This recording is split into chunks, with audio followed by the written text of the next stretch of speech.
10 Vedic Principles for a Harmonious Life. What are the Vedas? This is a brief explanation of the Vedas as ancient Indian sacred texts containing wisdom about life and the universe. The relevance of Vedic knowledge in today's world is very important. How Vedic principles can help us live a happier and more meaningful life.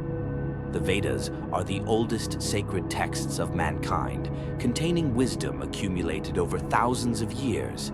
In them, we will find answers to the most important questions about life, death, and the meaning of existence.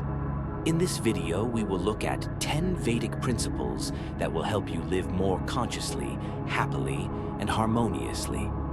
These principles are still relevant today. They can help us cope with stress, find our purpose, and achieve inner peace.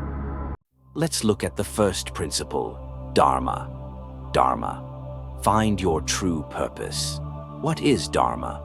It is not just an obligation or duty. It is each person's unique mission in this life. Dharma is what makes your heart sing, what brings you true fulfillment.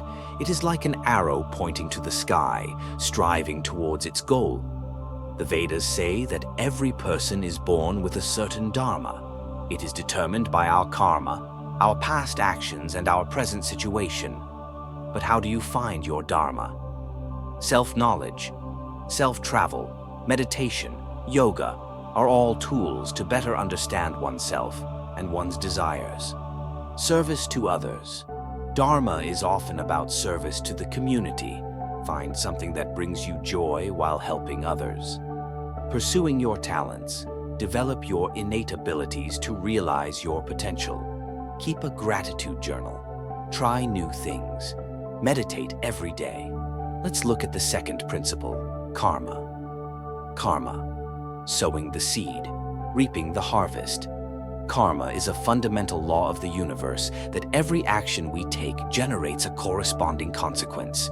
It is not just fate, but active participation in the creation of our own reality. Understanding karma. Karma is not a punishment, but a natural law that works independently of our desires. Our every action, every word, every deed creates a vibration that comes back to us in the form of an experience. Types of karma. There are several types of karma. Kriyaman karma, actions that we do now. Prarabdha karma, karma that we have brought with us from past lives that manifests in our current life. Sanchita karma, accumulated karma that has not yet manifested but may manifest in future lives. Changing karma. Although karma cannot be completely changed, we can influence its course through conscious action and positive thoughts. Imagine that life is a garden. Every action we take is a seed we plant. If we plant seeds of anger, we will harvest a crop of suffering. If we plant seeds of love and kindness, we will harvest happiness. Practical tips. Awareness. Pay attention to your thoughts and actions. Forgiveness. Let go of resentments and negative emotions. Service. Help others without expecting a reward. Positive thinking. Focus on the good. Visualization. You can use animation to show how our thoughts and actions create vibrations that later come back to us. Once we understand the law of karma, we can consciously shape our lives. But how can we free ourselves from the cycle of birth and death that is associated with karma? The answer to this question is given to us by the next principle, samsara. Let's look at the third principle, sansara. Sansara, the cycle of births and deaths. Sansara is one of the most fundamental concepts in Indian philosophy and is closely related to karma.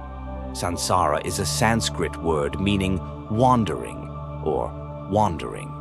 In a philosophical context, it describes the endless cycle of births, deaths, and subsequent rebirths in which all living beings are involved. It is a cycle conditioned by karma, the law of cause and effect. Mechanism of samsara, Atman, the eternal soul or consciousness that is reborn from life to life. Karma, the actions we take create karmic imprints that determine our future incarnations.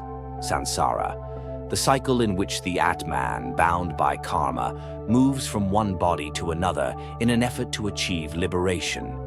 Cause of samsara: attachment to the material world. Desires, fears, attachments create karma and keep us in the cycle of samsara. Ignorance of one's true nature, not realizing that we are not just body and mind, but an eternal soul, leads to suffering. Exit from samsara. Moksha: liberation from samsara, attaining enlightenment and merging with the Absolute. Paths to moksha: yoga, bhakti, jnana, various spiritual practices aimed at attaining moksha. Imagine the wheel of samsara where each link is a new life. We are constantly spinning in this wheel until we find a way to leave it. Self-awareness: become aware of your thoughts and actions. Non-attachment: the less attached we are to the material world, the easier it is for us to become free from samsara. Spiritual practices: meditation, yoga, and the study of sacred texts help us get closer to moksha. Having understood the mechanism of samsara, we can ask ourselves, how can we attain liberation from this endless cycle? The answer to this question gives us the next principle, moksha. Let's look at the fourth principle, moksha. Moksha: liberation from samsara. Moksha is the ultimate goal of the spiritual path in Indian religions, especially Hinduism and Buddhism. It is a state of complete liberation from samsara, the cycle of births and deaths, from all the sufferings and limitations of material existence. What is moksha? A state of being. Moksha is not simply the attainment of some goal, but rather a state of being in which the individual merges with the Absolute, with the Supreme Consciousness. Liberation from karma. Moksha means liberation from karma, all the causes and effects that bind us to samsara. Cessation of suffering. In the state of moksha, all suffering ceases because the cause of suffering, ignorance of one's true nature, disappears. Paths to moksha. There are many ways to attain moksha, but all of them involve deep inner work and self-knowledge.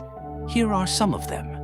Yoga: a set of spiritual, physical, and mental practices aimed at attaining self-cultivation and unity with the higher consciousness.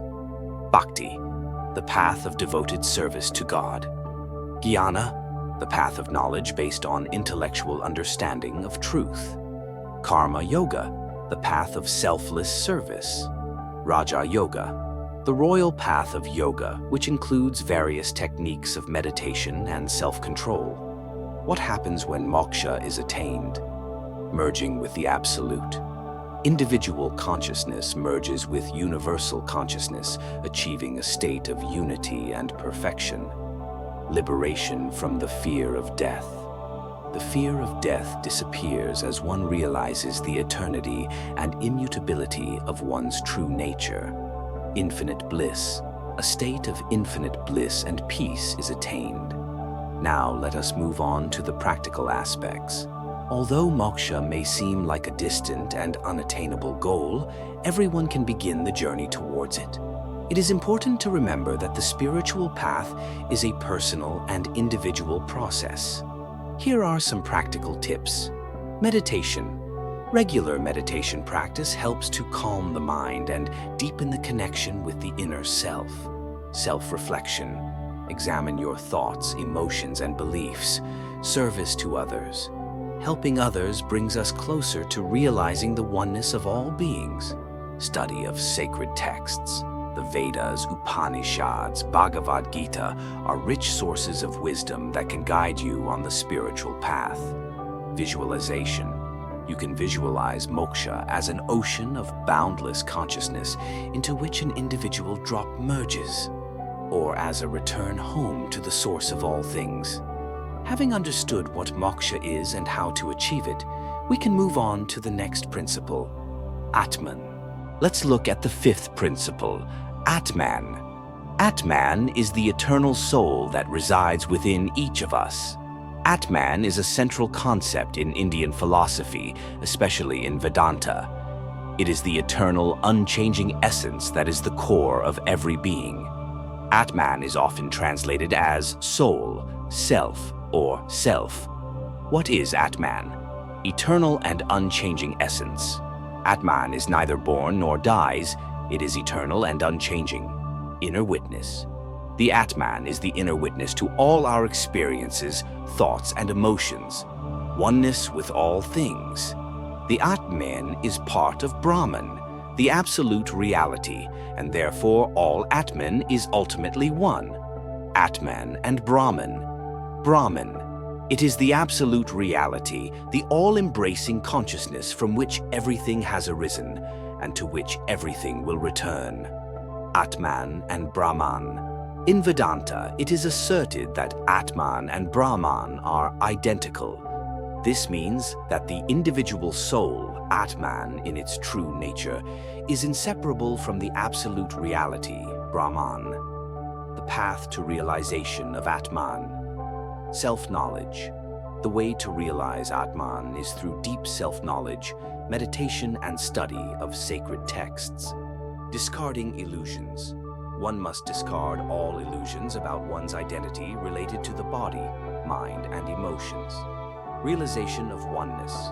Realization that all beings have the same essence, Atman. Practical aspects. Meditation helps calm the mind and directs attention inward to the self. Self-examination. Examining one's thoughts and emotions allows one to separate the true self from false identifications. Service to others.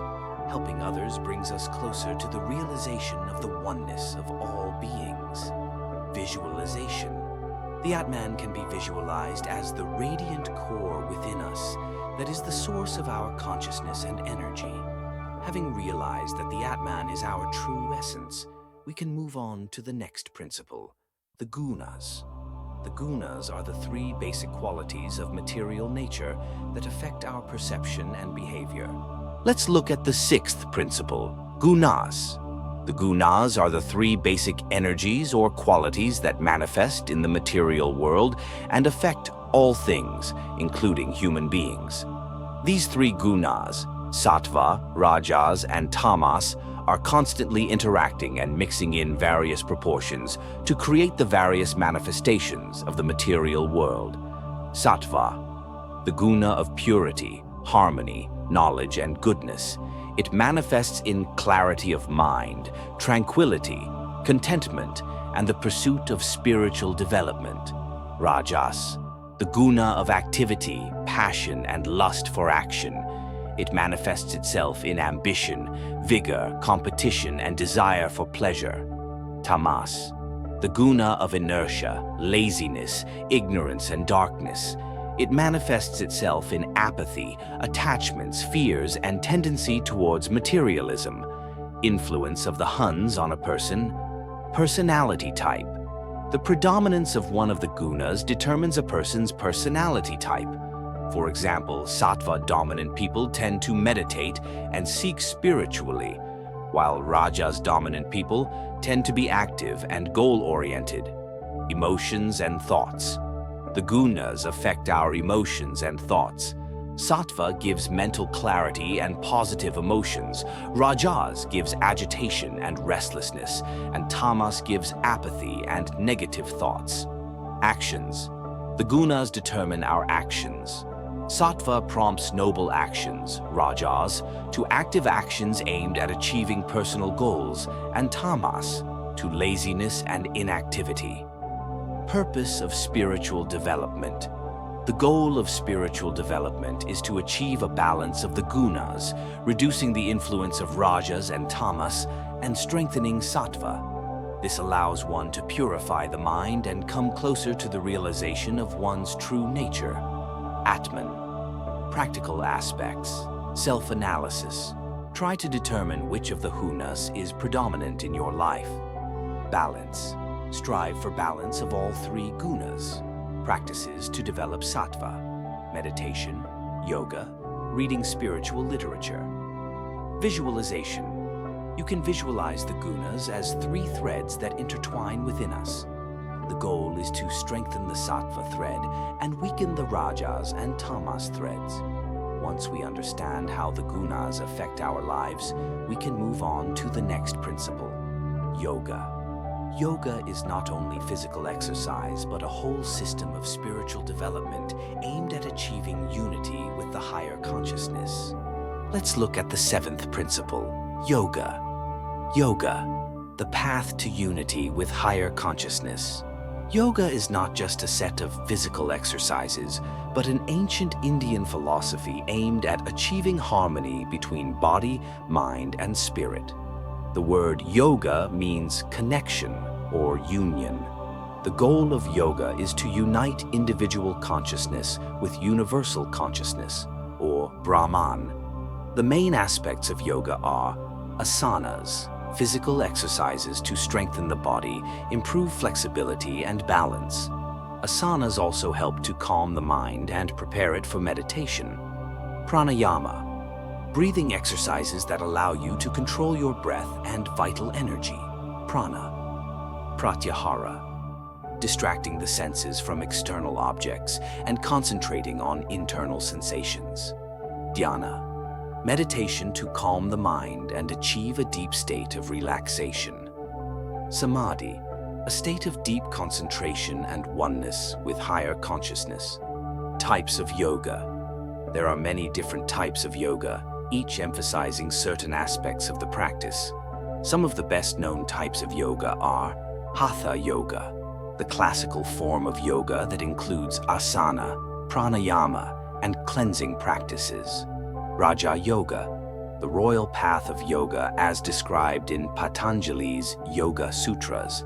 Kundalini Yoga, aimed at awakening the Kundalini energy, which is located at the base of the spine.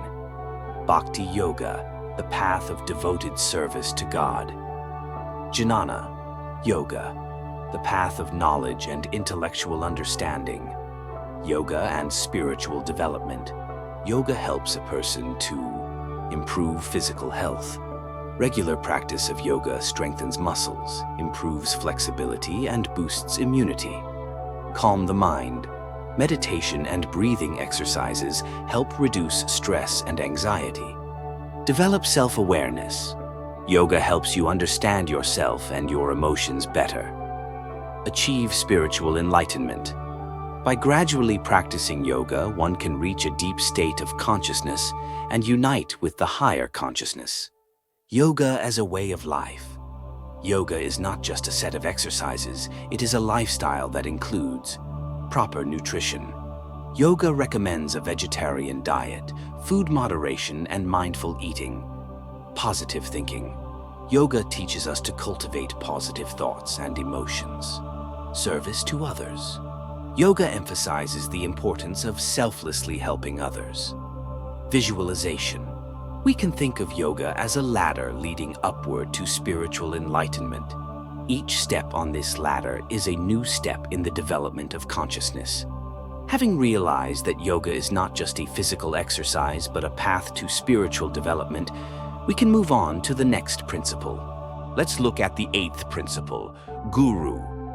Guru in the Vedic tradition is a spiritual teacher, a mentor who imparts ancient knowledge to the disciple and helps him on the path of spiritual development. The relationship between guru and disciple is based on deep trust and devotion. Role of the guru. Transmission of knowledge. The guru imparts Vedic knowledge to the disciple, helping him to understand the meaning of life and his place in the world. Guidance. The guru guides the disciple on the spiritual path, guiding the disciple to do the right thing and helping him or her overcome difficulties. Role model. The guru is the disciple's living example of how to apply Vedic knowledge in everyday life. Source of inspiration. The guru inspires the disciple for self-improvement and attainment of higher goals. Importance of the guru. In the Vedic tradition, it is believed that one cannot attain true spiritual enlightenment without a guru. The guru has special spiritual qualities and the ability to impart his energy and blessings to the disciple. Duties of the disciple. The disciple should show deep respect and devotion to the guru. He should follow the guru's advice and fulfill all his instructions. So, we have considered the principle of the guru, which emphasizes the importance of the spiritual master on the path of self-discovery. The next principle we can consider is the Sanskrit Montress. Let's look at the ninth principle, Sanskrit Montress.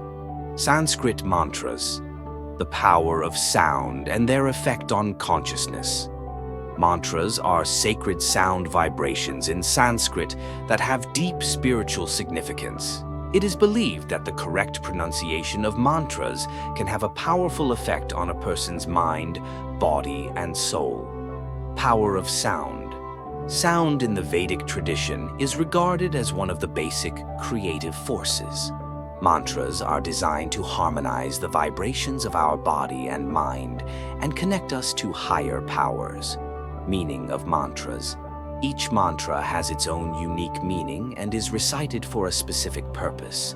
Some mantras are used for meditation, some are used for healing, and some are used to attract prosperity. Effect on the mind. Regular repetition of mantras helps to calm the mind, increase concentration, and clear the mind of negative thoughts. Examples of mantras. One of the most famous mantras is Om, a universal sound that symbolizes the unity of all things. Other popular mantras include Gayatri Mantra, Mahamrityunjaya Mantra, and Shri Shanti Mantra. How mantras work. Vibrations. By reciting a mantra, we create certain vibrations that spread throughout the body and affect our energy centers, chakras. Consciousness. The repetition of the mantra helps to focus attention and distract us from everyday thoughts, which helps us achieve a deep state of meditation. Connection to higher powers. Mantras allow us to connect with higher powers and receive their blessings. So, we have looked at how Sanskrit mantras can influence our consciousness and spiritual development. The next principle we can consider is Vedic Rituals. Let's look at the ninth principle, Vedic Rituals. Vedic Rituals, meaning and purpose of Vedic Rituals. Vedic rituals are a set of actions that are performed according to the Vedic texts. These rituals have deep spiritual significance and are aimed at achieving various goals such as purification, blessings, healing, and spiritual development. Purpose of the rituals. Vedic rituals help to connect with the divine, purify the mind, attract prosperity, and achieve harmony with the world around us. Elements of rituals.